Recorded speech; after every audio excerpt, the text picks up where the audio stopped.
এখন বৃষ্টি কেন আসবে? আমি তো খেলতে পারবো না। আরে ফারহান, ভেতরে আয়, বৃষ্টি পড়ছে তো।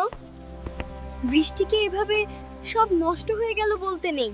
আমি বৃষ্টি একদম পছন্দ করি না। আমার বল খেলা বন্ধ।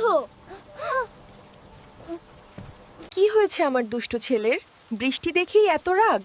হ্যাঁ মা, বৃষ্টি শুধু কাদা করে আর সব নষ্ট করে। আরে কে বলেছে বৃষ্টি সব নষ্ট করে? বরং বৃষ্টি তো আল্লাহর একটা বিরাট রহমত। আচ্ছা বাবা, বৃষ্টি না হলে কি হতো? গাছপালা শুকিয়ে যেত না? আমাদের পান করার জল থাকতো, ক্ষেতের ফসল হতো।